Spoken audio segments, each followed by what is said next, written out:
Hey, are you ready to grow your business? You have checked out the #1 resource for business leaders, entrepreneurs, startup founders, and managers.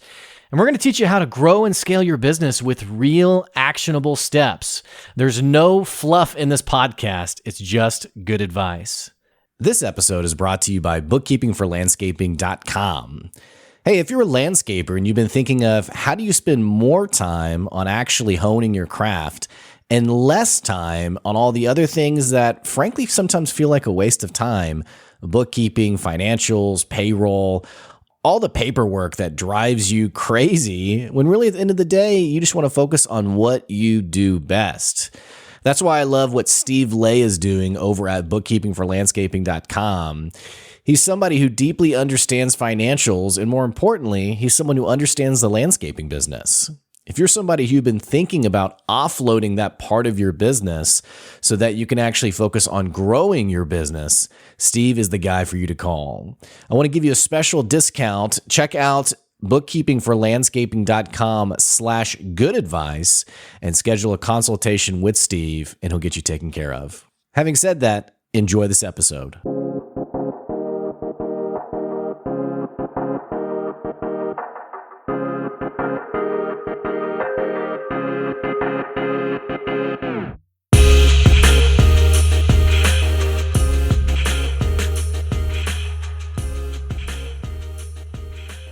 Hey, welcome back to another episode of the Good Advice Podcast. This is episode number 300 of the show.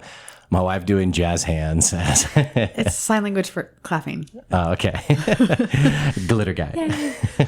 We've been watching Only Murders in the Building, and so I got the glitter motion down. But for all of you listening, welcome to the show today. This is a special milestone. We're recording our 300th episode.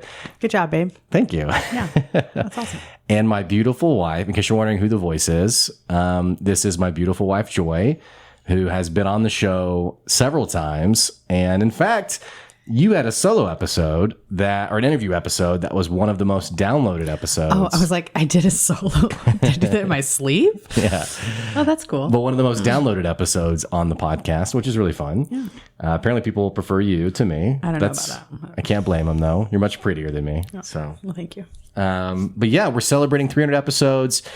I thought what we do, I feel like I have to bring you on anytime there's like a special milestone. That's not me being like, when am I coming? Yeah, no. It's definitely me being like, oh yeah, you got to join me on the show. This is a very special time though, because both of our kids are asleep. Yeah, it's rare. So we're counting down until we hear the cries again. And I guess you can stay as long as you want to stay, because I know you said you had some things you wanted to do. Yeah. I kind of actually asked, I was like, please sit down with me to do this. Because I know you getting some respite. It's nice when both kids are asleep and you can actually breathe. It's okay. I like being in here with you. Well, thank you for that. But yeah, so I thought what we'd do is we'd kind of update on the business, update on the podcast. Not much else to say other than just maybe kind of talk a little bit about our journeys. So you have a business. Culture Connection. Yes. And we've talked a little bit about business ownership. Maybe like a good place to start would be like for the listeners. So we're coming up on 5 years of the podcast. We'll have like a special, like maybe 5 years episode soon. But with the 300th episode, I guess what's changed in the last 5 years is we've had 2 kids. Yeah. There's been a massive pandemic. We've moved. Yeah. We sold our house, right? Yeah.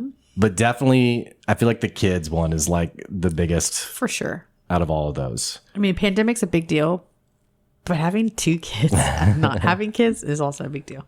Yeah, life is definitely very different. We had some friends who visited and they had I think they have 4 kids, the Blackfords. Oh, yes. Yeah. That was before we had kids. Before we had kids, yeah. They visited, they were staying here. And they have 4 kids, and the kids maybe they were winding down, and one of our friends looked at us and they were like, kind of like looking at how we don't have any kids. And they were like, so what do y'all do? What do y'all do? We were like, what are you talking about? What do we do? We I don't know, get coffee and hang out, and it's great. And now that we have kids, we totally understand that line of thinking of, yeah, it's pretty wild. Yeah. So, And your business is still going. So still congrats. in business. Yeah. Still Says in a business. lot. Yeah. I don't know if it says a lot in the sense of like, it's this amazing business. Maybe I'm too stubborn to, I don't know. Yeah. I think a lot of people do this. When negative things happen versus positive things, you replay the negative. I think we've even talked about this before. Probably. But whenever good things happen, like you get a good sale or like you get a lot of encouragement or whatever, you tend to not celebrate yourself as much as when something is not happening the way you want. You tend to replay that over again. So you should be proud of yourself. Are you saying a general you, like we as people, or me specifically? Generally, yes. Okay. That's where I was, but also originally starting, but I was rounding it back to like, you also are falling into that, unfortunately. I mean, but I'm saying you're not like bad because like everyone does. As a single tier. All that to say is, for having started your business right before we had a kid, right before the pandemic, I'm saying I think we should be proud of it, even though it's not like as you maybe envisioned it would be this far down the road. Right. I'm proud of you. Well, thank you. Well, it's interesting because I think how we envision our business being, it's like, I think social media doesn't really help with that because everyone's communicating a story of it happening faster than it does. Like a friend of mine, Kristen Sherry, who's been on the podcast a few times, she's an international best-selling author. She's amazing. Well, she just published a new book, and she's published several books. Congrats. Well, she just shared a snip of an ad she saw that was marketed to book owners, like a social media post that said, basically read how I wrote and published my book in 30 days and made 15K on it and have gotten all these sales from it. And so Kristen basically grabbed a picture of that and posted it and was like, this is total BS. Like you will not. And here's the deal. Here's what kind of drives me crazy is like the people who are like, I call it toxic positivity. It's like, well, you're saying it can't happen. And I'm like, no, I'm not saying it can't happen, but it's like that movie, the whole, like, it's the exception, not the rule. What's that chick flick? I'm not sure. Well, it's the one where, Sorry. Oh my gosh, we have to watch this, by the way. But I feel like we've seen this. Well, it's the one where like the girl goes on a date and he doesn't call her. And then the friends are like, well, maybe he's like stuck in a phone booth, or that doesn't make sense. Maybe he's stuck like in an elevator, or maybe instead of like going to the simplest answer. And so the way the plot develops is like, no. Is it he's just not that into you or something like that? Maybe it could be. Yes. Yeah. But the point being is like, do these things ever happen?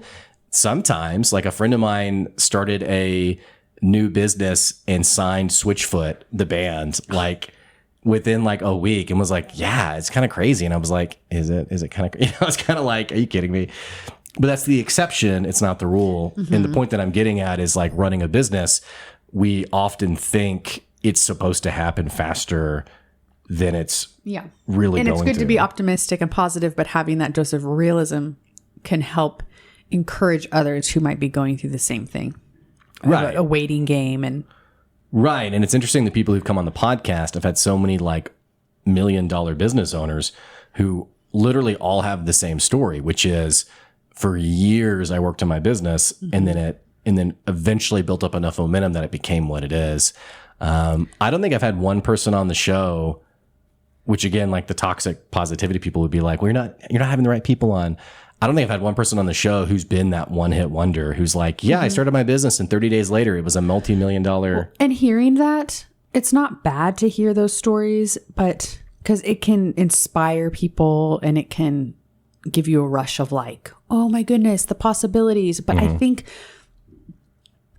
majority, you hear that, and instead of being like, I can be like that, you're like, oh, I'm not that.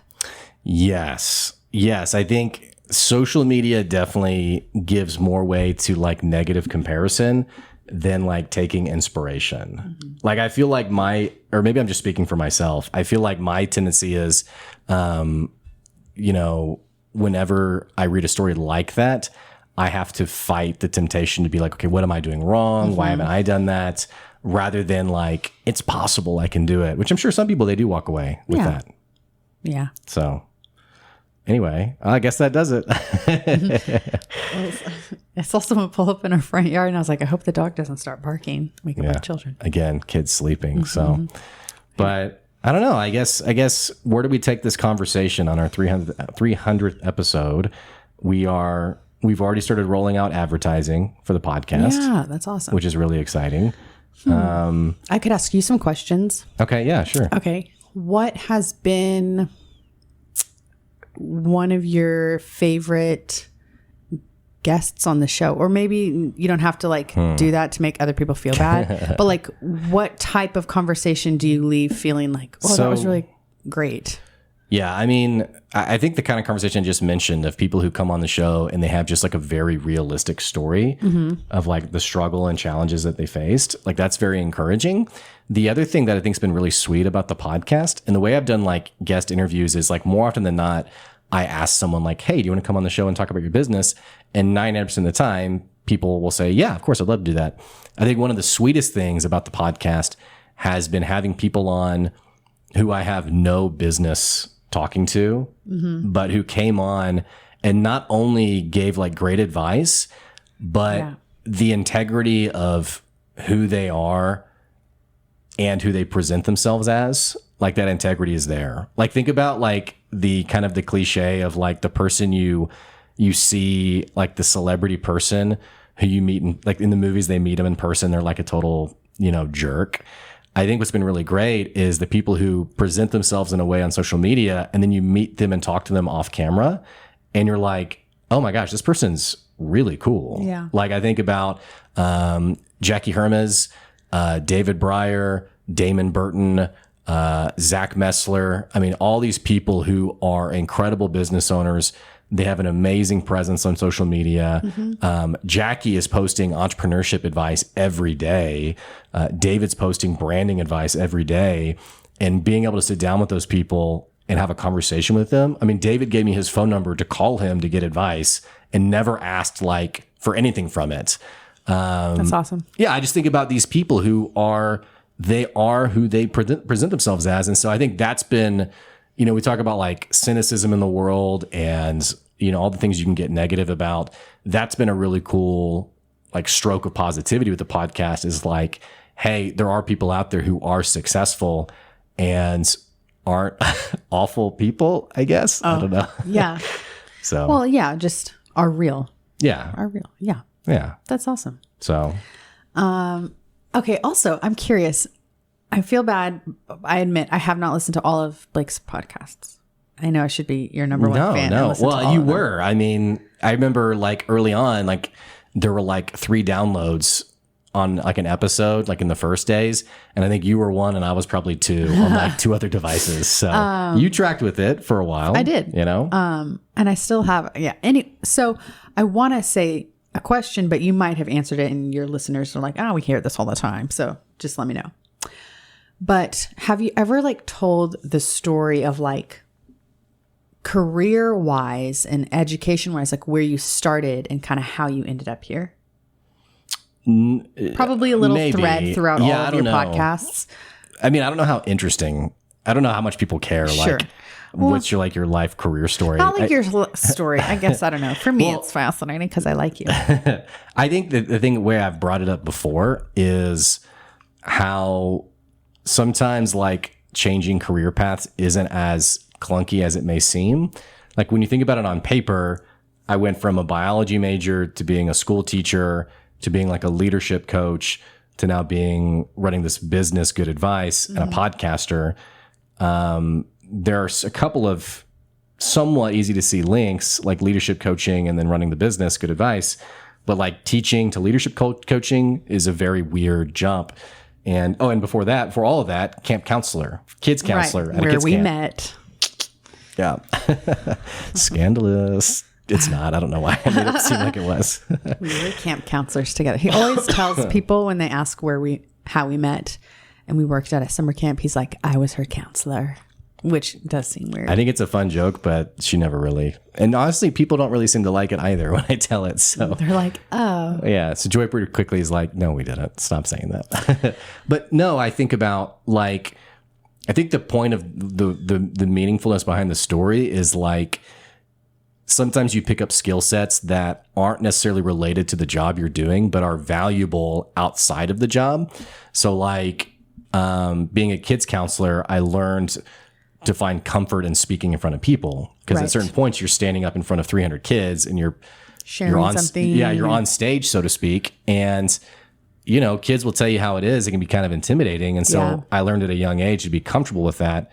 And long story short, that helped me in teaching, helped me with coaching. Reading a room, like knowing, facilitating. That was probably really gross because I saw your hair move when I coughed. And so I mean, yeah. We're just in the thick of it. Nothing faces me like that anymore. I'm sorry. It's okay. But yeah, I mean, I think that's been it's kind of interesting. And I think it's valuable like in the world of entrepreneurship, because sometimes we're like, oh, what would I even do as an entrepreneur? And maybe it's less about like checking a box in terms of like, which job would I do? And more about like typically when someone asks like, what business should I start? I typically say, what is a problem you genuinely feel like you could solve? And what are you uniquely gifted or passionate about?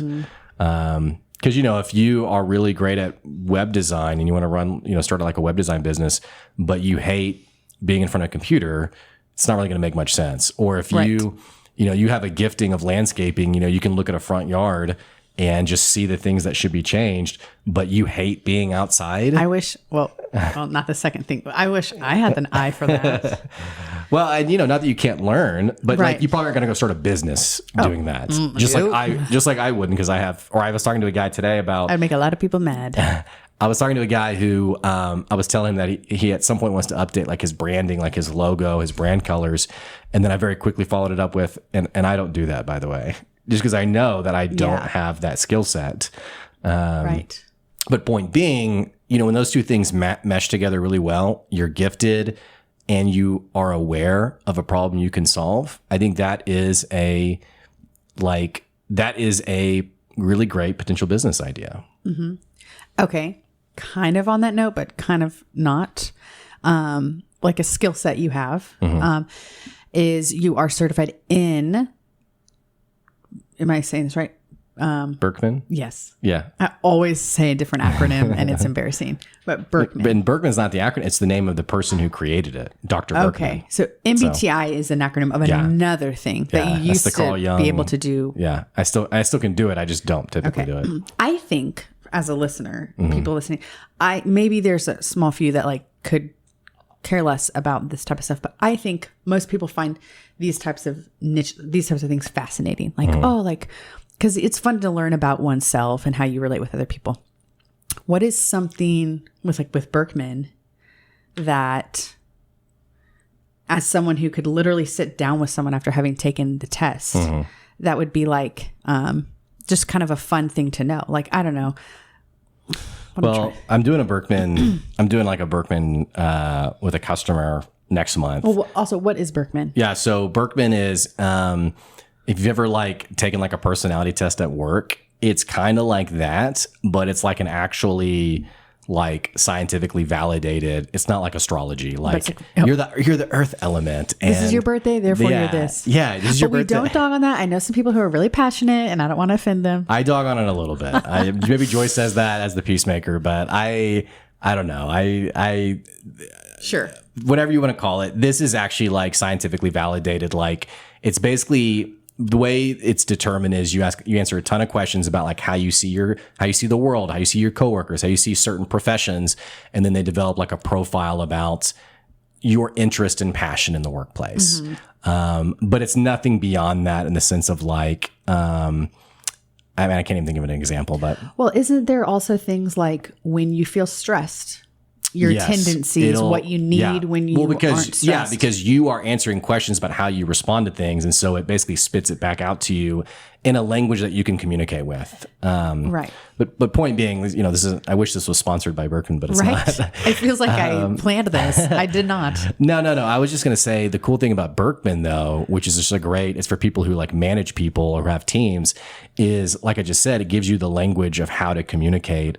So like one of the interesting insights is like I remember I was doing this with the team, and there are just different personalities in the workplace. And what we typically do is we assign like an emotional value to the people we mesh really well with and the people we don't mesh with.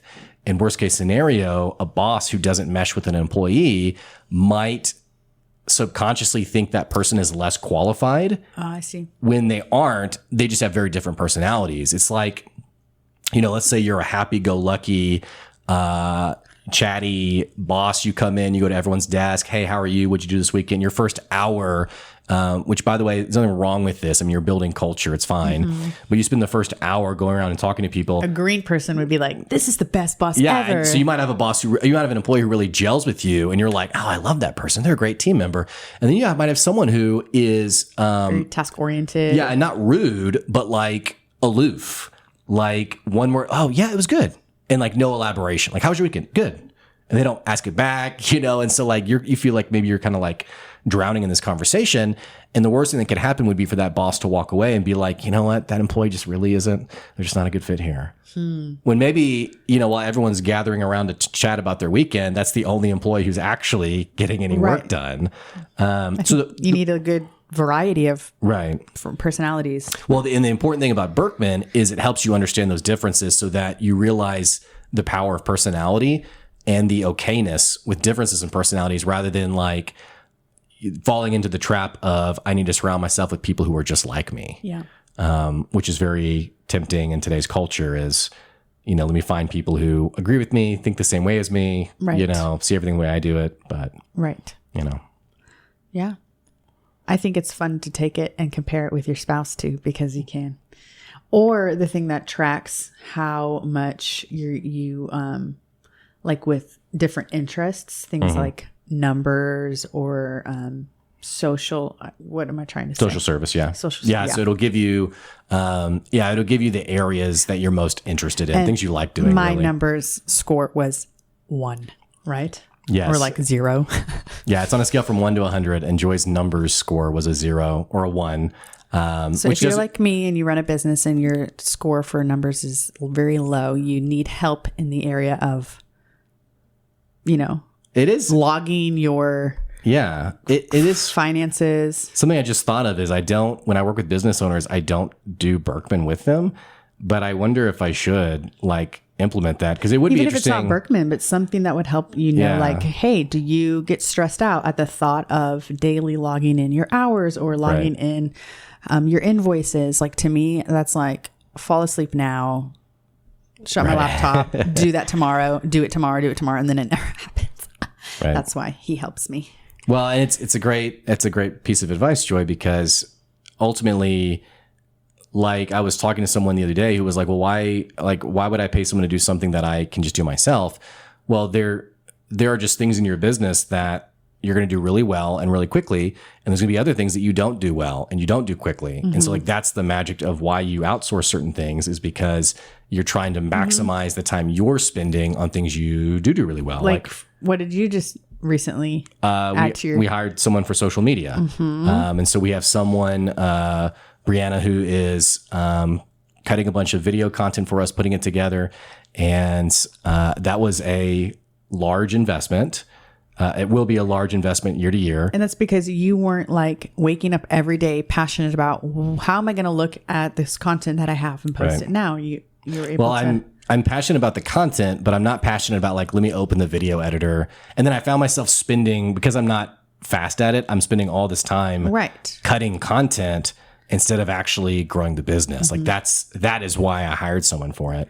And maybe if I was doing more full time with like Culture Connection, I had the funds, I'd probably be like, that's somewhere to look at. Like if I were to hire somebody, it'd probably be in the realm of that type of administration of some sort of bookkeeping or something. Yeah. Yeah. Yeah. You never know where my questions will lead. Yeah. Well, great insights. And Berkman, if you're listening, you can pay us for giving you a shout out. I'll be a representative. Yeah. So Yeah. anyway, I'll ask you a question. What is life like with 2 kiddos? Constant. It's a joy. It's rewarding and exhausting.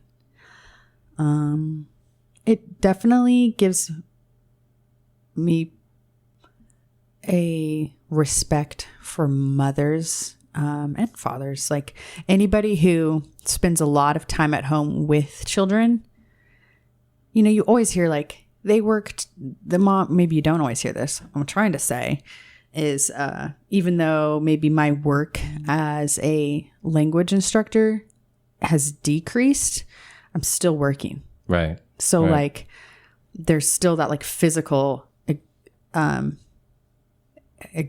expend like you're not like sitting around while the kids like right, just do whatever, like you're working all day too. So it's working hasn't stopped in that sense of it. So there's just a lot, and but it's also really sweet to just see 2 little humans that have come from like you and me, and just be like, wow, they're going to be a part of my life forever, right? For better or worse, God willing. And so it's really dark all of a sudden. But it's hard to navigate working and being a mom. Right. That is difficult. Where do you get like, I know you do like a mom's day on Wednesdays. Like, is community the answer for navigating that challenge, or like, how do you navigate? I mean, navigating my work. If I want to navigating my work with being a mom. So like, like having the time of day or the mental energy to like put for like, and having the right time with my kids' nap schedules, or with your schedule, like it working to where I can pick up a student. That's what I mean as far as that's concerned. But what are you asking? Oh no, I was just kind of riffing off of what you were saying of like, the whole thing's very challenging. Like, I guess do you learn on the job, or like how do you learn to do all this stuff? I mean, yeah, a mixture of learning in the moment of being a mom, learning in the moment, reading. I liked reading beforehand different things depending on what the topic was, and as far as parenting or motherhood, gaining wisdom from mothers, like your own parents, aunts, sisters, family members, friends. Yeah. So community, and also just having an outlet of other moms who you can just like feel comfortable with and be like, we're all in this together, and asking questions to them. Yeah. So yeah, I think kids are good teachers too. Books are good teachers, and people are good teachers. And a lot of prayer. Yep. It's definitely not easy. And it kind of makes me think of like the people who have asked, like, do you have any advice? And they're like, no. Oh, when the other people say that? Yeah. They're like, no, I don't have any advice. One time we were at this little like 4th of July parade, and we were like strolling our daughter, and I was holding our baby to like get to where we were going. And we had to pass by the parking lot of an assisted living facility. Right. Yeah. So there was a lot of elderly people in their little like lawn chairs. Also, I think I hear our baby crying. I think I do too. But anyway, our daughter at one point, we had to like tell her, hey, we're going to get you out of the stroller because we're going to cross the street and it's going to take a while, blah, blah, blah. The end of the sidewalk was happening. Right. And so we're like, we can't be in the stroller right now. And she was kind of like going to have a meltdown. Right. And so we both looked at each other. She started to have a meltdown. Yeah. We looked at each other, and then Blake like looked at this woman who was sitting there just like watching, just watching us. And he goes, do you have any advice? And she goes, honey, that was a long time ago. And we just both laughed. And then I picked up my crying daughter and walked. Yeah, that was really cute. Honey, that was a long time ago. Yeah. Anyway, But yeah, All right. you like to ask people that. Do you have any good advice? And I was like, that's funny because that's your business name. Yeah, how about that? So anyway, well, since our kid is probably awake and screaming, thank you for taking your break to join me on the show. Of course. I really appreciate it. I know these are sacred times. So thank you for that, honey. I hope I don't know. I hope being here was meaningful to Hey, someone. it's always great having you back I say having you back, you're in the same house as me, like, you know. But no, I mean 300 episodes, I think the reason I keep having you on is that it's special to me. Cause you think about people they tell stories of entrepreneurship of like their spouse being like, when are you gonna get a real job? And you've just always been like, since day one, like, yeah, great. Like thick and thin, always so supportive, even when I was in multiple times, very low moments. Yeah. And so it's important to me to have you on the show just because you're my other half with what we're doing. So We've seen the good and the bad and the ugly. yeah. I think there needs to be 4 words like good, bad, ugly. There needs to be like, and beautiful. Oh, I think you're gonna say like, and horrible. No, like Good. beautiful, good, bad, ugly. Yeah. Bad, ugly, better, and best. Yeah. I don't know. But anyway, thank you guys for listening to the podcast. If you listen to it long term, thanks for your support. 300 episodes and hopefully many more to come. So all that to say, Support the podcast. yeah, thank you. Yeah, thank you for that. You support the podcast. We got advertising on the podcast. You can also check our Patreon, patreon.com/goodadvice. And yeah, anyway, thank you guys for listening. That's today's good advice. We'll catch you later.